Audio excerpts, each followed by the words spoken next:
70 দশকের এক বৃষ্টি ভেজা বিকেলবেলা, জায়গাটা উত্তরবঙ্গের শিলিগুড়ি। কনকনে ঠান্ডা হাওয়া আর একটানা বৃষ্টির বুক চিরে পুলিশের একটা গাড়ি দ্রুত গতিতে এগিয়ে যাচ্ছে। তাদের গন্তব্য ব্রিটিশ আমলের একটা পুরনো হোটেল, হোটেল সাভয়।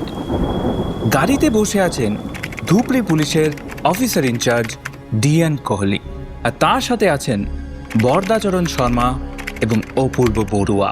তিনজনের চোখে মুখেই একটা চাপা উত্তেজনা, একটা দুশ্চিন্তার ছাপ একদম স্পষ্ট।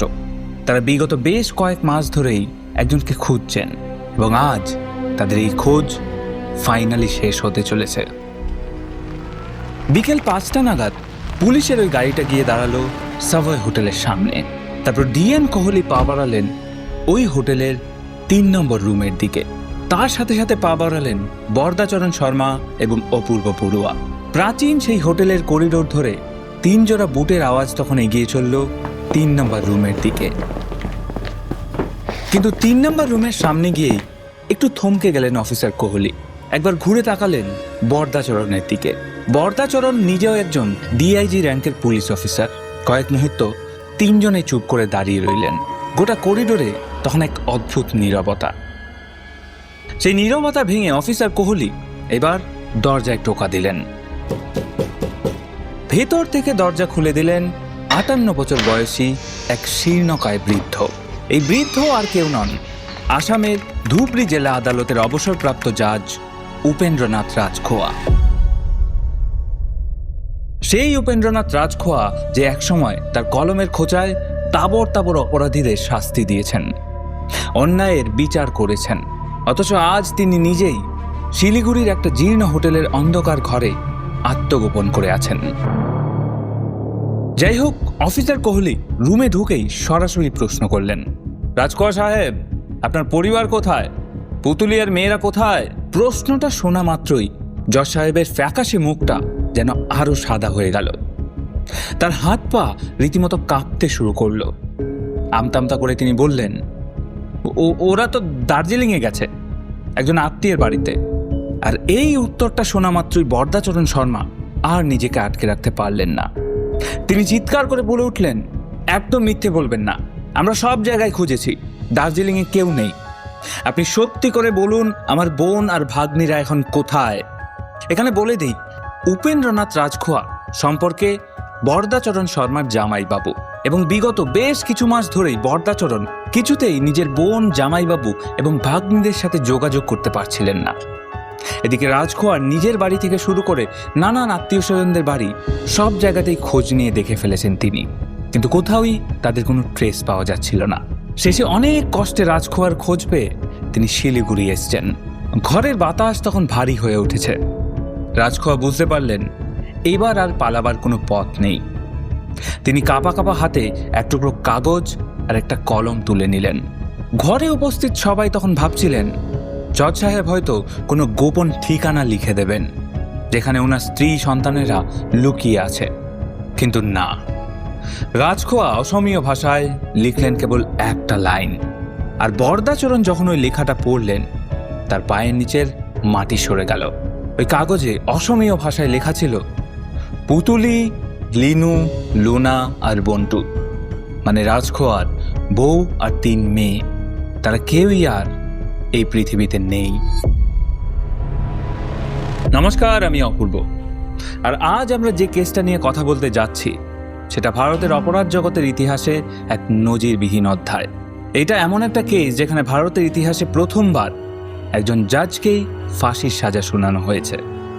একবার ভাবুন, একজন জাজ যার কাজ অন্যায়ের বিচার করা, সে নিজেই যদি অন্যায় করে বসে, তাহলে একটা পুরনো বাড়ি, একজন রিটায়ার্ড জাজ আর তার পরিবার, সাথে মাটির নিচে চাপা পড়ে থাকা এমন কিছু ভয়ঙ্কর সত্যি যা শুনলে আজও আসামের বহু মানুষের গায়ের লোম খাড়া হয়ে যায়।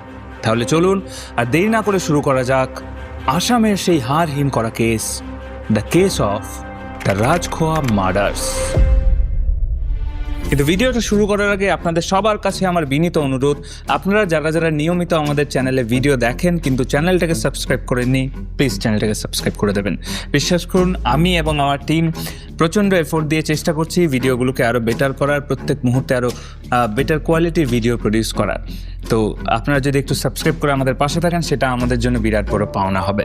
তাই প্লিজ, যদি এখন আমাদের চ্যানেল সাবস্ক্রাইব না করে থাকেন তাহলে প্লিজ চ্যানেলটাকে সাবস্ক্রাইব করে দেবেন। চলুন ভিডিও শুরু করা যাক। শিলিগুড়ির সেই হোটেল রুম থেকে এবার আমাদের ফিরে যেতে হবে একটু পেছনের দিকে।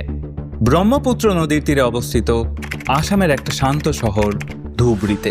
তখন সদ্য বদলি হয়ে এই শহরে এসেছিলেন উপেন্দ্রনাথ রাজখোয়া।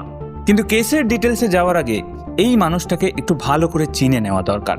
উপেন্দ্রনাথ রাজখোয়া ছিলেন আসামের এক সম্ভ্রান্ত পরিবারের ছেলে। পড়াশোনায় গোল্ড মেডেলিস্ট, চালচলনে একেবারে সাহেবী ব্যাপার, আর আইনের উপর তার দখল অসাধারণ। কোর্টে তার এজলাসে যখন তিনি বসতেন, বড় বড় উকিলদেরও কপালে ঘাম ছুটে যেত। সার্ভিস রেকর্ড একদম ক্লিন। এক কথায় বলতে গেলে সমাজের চোখে তিনি ছিলেন একজন রোল মডেল, আর তার পরিবারও ছিল তার মতোই একদম সাজানো গোছানো। স্ত্রী পুতুল, যাকে সবাই ভালোবেসে পুতুলি বলে ডাকতেন, আর তিনটে সোনার মতো মেয়ে। বড় মেয়ে নির্মলী উর্ফে লিনু, মেঝো মেয়ে জোনালি উর্ফে লুনা, আর ছোট মেয়ে রূপালী উর্ফে বন্টু। লুনা আর বন্টু তখন গুয়াহাটিতে তাদের মামা বরদাচরণ শর্মার বাড়িতে থেকে সেখানকার একটা কলেজে পড়াশোনা করত। অপরদিকে পুতুলের ভাই বরদাচরণ শর্মাও ছিলেন আসামের একজন প্রভাবশালী ব্যক্তিত্ব। এলাকার সবাই এই পরিবারকে দেখে বলতো, এই পরিবারের মতো সুখী পরিবার আর হয় না। জজ সাহেব সকালবেলা কোর্টে যাবেন, বিকেলে বাড়ি ফিরে লনে বসে মেয়েদের সাথে চা খাবেন, এটাই ছিল তাদের জীবনের রোজকার ছবি। কিন্তু এই পারফেক্ট ফ্যামিলির পেছনেও কোথাও একটা ফাটল ছিল, যেটা বাইরে কেউ কোনোদিন টের পায়নি। যাই হোক, ধুবড়িতে বদলি হয়ে আসার পর উপেন্দ্রনাথের জন্য বরাদ্দ হলো ব্রিটিশ আমলের একটা বিশাল রাজকীয় বাংলো। সামনে পেছনে বড় বড় লন, ছায়াঘেরা বাগান, আর একটা অদ্ভুত নিস্তব্ধতা। রাজখোয়া সাহেব তার স্ত্রী পুতুল আর 3 মেয়েকে নিয়ে এই বাংলোতেই থাকতে শুরু করেন। সার্ভিস চলাকালীন সবকিছু ঠিকঠাকই ছিল, কিন্তু রহস্যটা দানা বাঁধতে শুরু করে 1970 সালের জানুয়ারি মাস থেকে। আর মাত্র কয়েক মাসের মধ্যেই দীর্ঘ চাকরি জীবনের পর রাজখোয়া সাহেব রিটায়ার করবেন। আর এই রিটায়ারমেন্টের আগেই তার একটা অদ্ভুত শখ জাগে, বাগান করার শখ। একদিন রাজখোয়া তার পিয়ন বিগুনকে ডেকে তার বেডরুমের লাগোয়া একটা খালি জায়গা দেখিয়ে বলে, এখানে একটা গর্ত করতে হবে, গর্তটা একটু যেন বেশি গভীর হয়। আর কথাটা শুনে বিগুন একটু অবাকই হয় এবং জানতে চায় যে গাছ লাগানোর জন্য তো এত গভীর গর্ত লাগে না। তখন জাজ সাহেব খুব শান্ত গলায় বুঝিয়ে বলেন, তিনি কোচবিহার থেকে কিছু বিশেষ ধরনের লোটাস লিলি এনেছেন, যাদের শেকড় অনেক গভীরে পর্যন্ত যায়, তাই গর্তটাও সাধারণের তুলনায় একটু বেশি গভীর করতে হবে। যাই হোক, বিগুন আর কিছু জিজ্ঞেস না করে গর্তটা খুঁড়ে রেখে দেয়। এরপর একদিন জজ সাহেবের স্ত্রী পুতুল ওই গর্তটা দেখে ভয় পেয়ে যায় এবং সাথে সাথে বিগুনকে দিয়ে ওটাকে আবার ভরাট করিয়ে দেয়। কিন্তু রাজখোয়া সাহেব বাড়ি ফিরে যখন দেখলেন গর্তটা ভরাট করা হয়ে গেছে, তিনি তখন প্রচণ্ড রেগে গেলেন। বিগুনকে ধমক দিয়ে তখনই ওই গর্তটা আবার খুঁড়তে বললেন। শুধু তাই নয়, ওই গর্তটা থেকে খানিক দূরে আরেকটা খালি জায়গা দেখিয়ে আরও একটা বড় গর্ত করাতে বললেন বিগুনকে। এবার বেচারা বিগুন আর তখন কোনো প্রশ্ন না করেই 2টো গর্ত খুঁড়ে দেয়। এরপর কেটে যায় বেশ কিছুদিন। সেই বছর ফেব্রুয়ারি মাসের 10 তারিখে ধুমধাম করে সরস্বতী পুজো হয় বাড়িতে। কিন্তু 11 তারিখ সকালে বিগুন যখন কাজে এলো, সে দেখে বাড়িতে পুতুল বা নীলু কেউই বাড়িতে নেই। এদিকে জাজ সাহেব বাথরুমে ঢুকে নিজেই নিজের কাপড় কাচ্ছেন।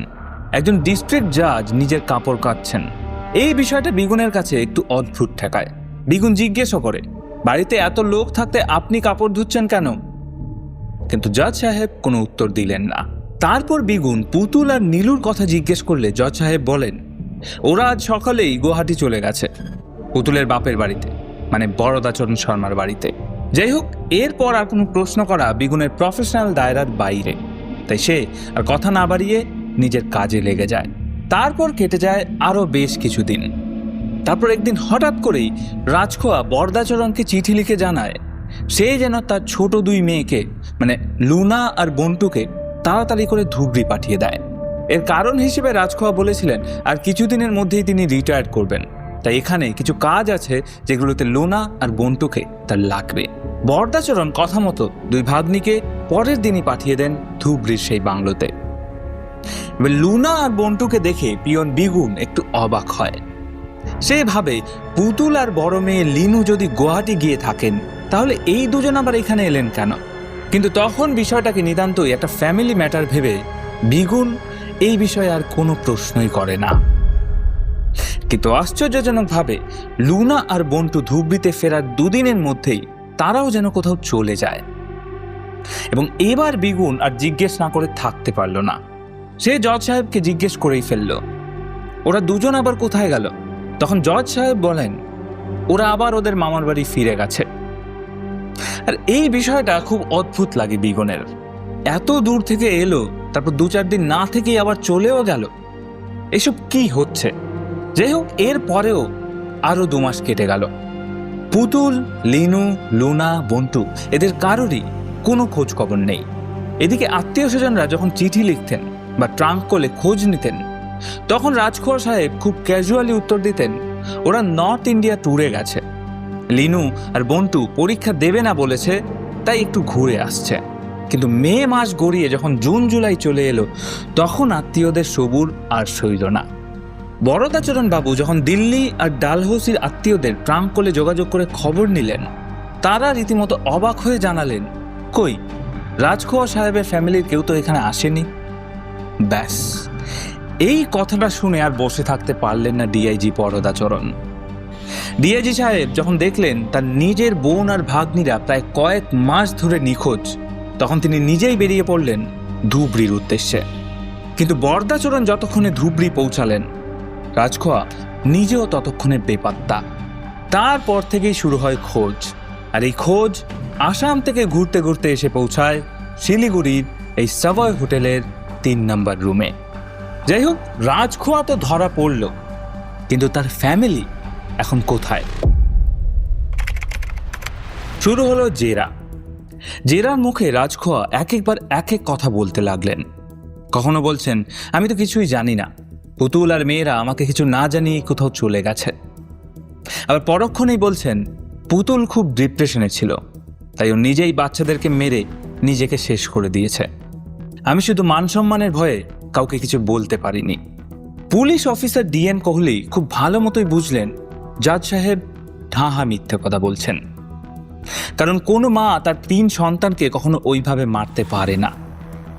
আর যদি তাই হতো, তবে রাজখোয়া পুলিশকে কেন খবর দিলেন না?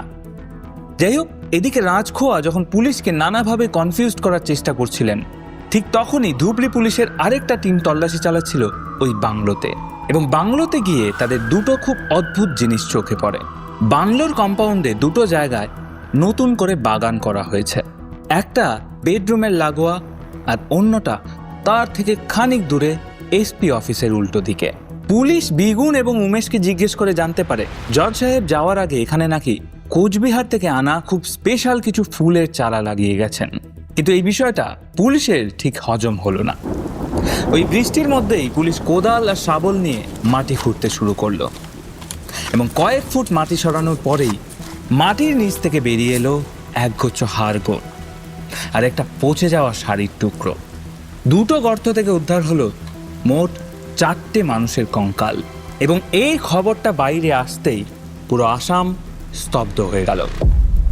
সবার মনে তখন একটাই প্রশ্ন, এই কঙ্কালগুলো কি সত্যি জজ সাহেবের পরিবারের? সেটা বলতে পারে কেবল রাজখোয়া নিজে।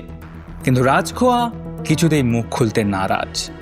এবার পুলিশ যখন দেখলো রাজখোয়াকে কোনোভাবেই ভাঙা যাচ্ছে না, তখন তারা গ্রেফতার করলো বাংলোর আরেকজন এমপ্লয়ি, জাজ সাহেবের খাস পিয়ন উমেশ বৈশ্যকে। ধুবড়ি থানার অন্ধকার লকআপে পুলিশ যখন উমেশকে জেরা শুরু করলো, প্রথম দিকে সে পাথরের মতো স্থির হয়ে বসেছিল। প্রায় ঘন্টা 2 টু শব্দটুকু মুখ দিয়ে বের করেনি। তারপর এক গভীর রাতে লকআপের টিমে আলোয় উমেশ হঠাৎ ডুকরে কেঁদে উঠল। সে দুহাত দিয়ে নিজের মুখ ঢেকে ঠপ করে বসে পড়ল মেঝেতে। অফিসার কোহলি তখন এগিয়ে এসে বললেন, খুলে বলো উমেশ, বলো কি হয়েছিল ওই বাড়িতে। এবং উমেশ তখন কাঁপতে কাঁপতে এমন এক সত্যের পর্দা তুলতে শুরু করে যা শুনে ধুরন্ধর পুলিশ অফিসারদের কপালেও খাম জমে যায়। এমনকি বলতে বলতে উমেশ নিজেও ভয়ে কুঁকড়ে ওঠে। উমেশ জানায় 1970 সালের সেই 10ই ফেব্রুয়ারির কথা। সরস্বতী পুজোর রাতে সারা শহর যখন উৎসবে মেতে, তখন ওই বাংলোর ভেতরে দানা বেঁধেছিল এক বীভৎস ষড়যন্ত্র। রাত তখন প্রায় 2:30 বাজে। রাজখোয়া সাহেব প্রথমে উমেশকে একটা সাইডে নিয়ে গিয়ে ভালোভাবে বুঝিয়ে দিলেন কাজটা আজকেই শেষ করতে হবে। উমেশ প্রথমে রাজি হয়নি। তখন রাজখোয়া সরাসরি হুমকি দিয়ে বলেন তার কলমের একটা খোঁচায় অপরাধীদের ফাঁসি হয়, তাই উমেশ যদি অবাধ্য হয় তার কপালে কি জুটবে সেটা সে ভালো করেই জানে। রাজখোয়া সাহেবের হাতে তখন একটা ভারী লোহার রড। পা টিপে টিপে তিনি ঢুকলেন পুতুলের ঘরে। বিছানায় পুতুল আর বড় মেয়ে লিনু তখন অঘরে ঘুমাচ্ছে। উমেশ দেখল জজ সাহেব তার চোখের সামনেই এক মুহূর্ত দেরি না করে রডটা উঁচিয়ে সজোরে আঘাত করলেন পুতুলের মাথায়। কোনো গোঙানি বা চিৎকারের কোনো সুযোগই পেল না পুতুল। কিন্তু পাশেই শুয়ে থাকা লিনু হয়তো শব্দ পেয়ে নড়ে উঠেছিল, কিন্তু রাজখোয়া সাহেব ততক্ষণে পিশাচ হয়ে উঠেছেন। লিনুর মাথায় যখন রাজখোয়া দ্বিতীয়বারের জন্য রডটা দিয়ে মারছিল, উমেশ তখন দূরে দাঁড়িয়ে দেখছিল একজন বাবা কিভাবে তার মেয়ের খুলি গুড়িয়ে দিতে পারে। এরপর রাজখোয়া নিজের স্ত্রী এবং মেয়ের নিথর দেহ থেকে সমস্ত গয়নাগাটি এবং সবকিছু খুলে ফেললেন, যাতে তাদের পরিচয়ের কোনো চিহ্ন না থাকে। কিন্তু হয়তো প্রকৃতির বিচার ছিল অন্যরকম। মৃতদেহের শরীর থেকে সব গয়না সরালেও অসাবধানতাবশত একটা সোনার আংটি পুতুলের আঙুলেই থেকে যায়। রাজখোয়া সাহেব হয়তো ভেবেছিল মাটি চাপা দেওয়ার পর আর কেউ কোনোদিন এগুলো দেখবে না, কিন্তু সেই একটা আংটি পরবর্তীতে কঙ্কালের পরিচয় নিশ্চিত করতে পুলিশের কাছে সব থেকে বড় অস্ত্র হয়ে দাঁড়ায়।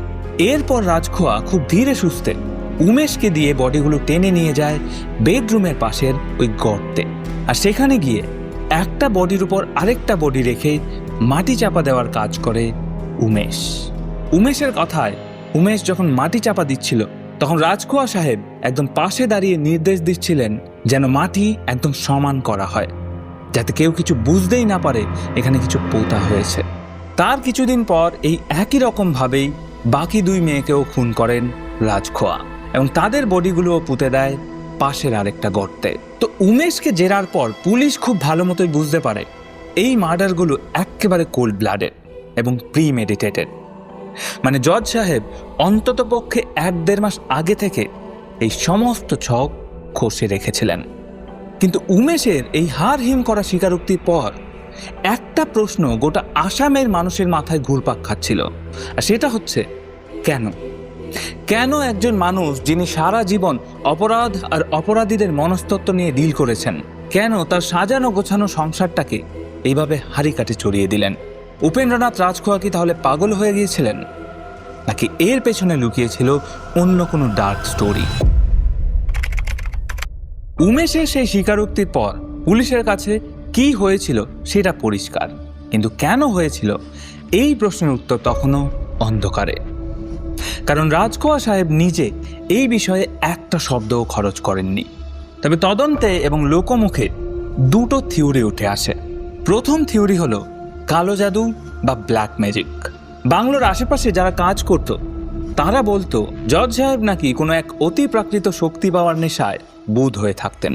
সেই সময় আসামের কিছু তান্ত্রিক মহলে একটা কথা প্রচলিত ছিল, নিজের খুব কাছের মানুষদের রক্ত দিলে নাকি অসীম ক্ষমতা পাওয়া যায়। তো অনেকেই মনে করতেন রিটায়ারমেন্টের পর হারিয়ে যাওয়া ক্ষমতা ফিরে পেতেই রাজখোয়া সাহেব এই পথ বেছে নিয়েছিলেন। আর দ্বিতীয় থিওরিটা হলো অনার কিলিং। রাজখোয়া সাহেবের 3 মেয়ে, কিন্তু তার কোনো ছেলে ছিল না।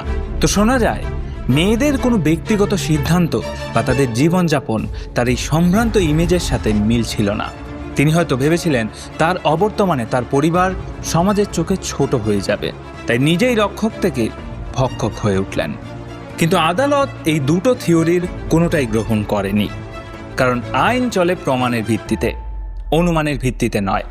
আর তাই রাজখোয়ার খুনের কারণটা আজও একটা আনসলভড মিস্ট্রি হিসেবেই থেকে গেছে। তবে 1973 সালে মামলাটা যখন আসামের গোয়ালপাড়া সেশন কোর্টে উঠে, তখন সেখানে দেখা যায় একটা অদ্ভুত দৃশ্য। যে এজলাসে একসময় রাজখোয়া সাহেব বিচারক হিসেবে বসতেন, আজ সেই এজলাসেই তিনি বসলেন আসামির কাঠগড়ায়। কিন্তু তাতেও তার আভিজাত্যে কোনো ঘাটতি নেই। তিনি খুব শান্তভাবে আইনজীবীদের জেরা শুনতেন। দেখে মনে হতো যেন নিজেই কোনো কেসের বিচার করছেন। কিন্তু মামলার মাঝপথে আসে একটা বিরাট টুইস্ট। উমেশ বৈশ্য, যে পুলিশের কাছে সবকিছু স্বীকার করেছিল, সে আদালতে গিয়ে নিজের বয়ান পাল্টে ফেলে। সে দাবি করে পুলিশ তাকে মেরে ধরে এই স্বীকারোক্তি নিয়েছে। এদিকে পিয়ন বিগুনও জেরার মুখে কিছুটা কনফিউজড হয়ে যায়। তখন মনে হচ্ছিল যেন রাজখোয়া সাহেব তার আইনি বুদ্ধি খাটিয়ে এখান থেকে বেঁচে ফিরবেন। কোনো প্রত্যক্ষ সাক্ষী নেই, সরাসরি কোনো প্রমাণ নেই, কিন্তু রাজখোয়া সাহেব একটা মস্ত বড় ভুল করে ফেলেছিলেন। শিলিগুড়ির সেই হোটেল রুমে নিজের হাতে লিখে দেওয়া সেই চিরকুট, যেখানে তিনি লিখেছিলেন পুতুলি, লিনু, লুনা, বন্টু এরা আর কেউ এই পৃথিবীতে নেই। সেই চিরকুট আর বাংলোর মাটি থেকে খুঁড়ে বার করা সেই কঙ্কাল, আর কঙ্কালের হাতে থাকা সেই সোনার আংটি, এই সব কিছুর ফরেন্সিক রিপোর্ট কনফার্ম করলো কঙ্কালগুলো রাজখোয়ারি পরিবার। এবং এই তিনটে প্রমাণের সামনে আর কোনো পথ খোলা রইল না। আদালত তার রায় শোনালো, উপেন্দ্রনাথ রাজখোয়া দোষী। ভারতবর্ষের ইতিহাসে এই প্রথমবার কোনো জাজকে ফাঁসির সাজা শোনানো হলো। এই রায় শুনে রাজখোয়া সাহেবের মুখে কোনো ভয়ের চিহ্ন ছিল না, বরং তিনি খুব ধীর স্থিরভাবেই আদালত থেকে বেরিয়ে গেলেন। জেলে থাকার সময়ও তার ব্যবহার ছিল অত্যন্ত মার্জিত। অন্য কয়েদিদের সাথে তেমন একটা মিশতেন না। সেলে বসে দিনরাত আইনি বই পড়তেন।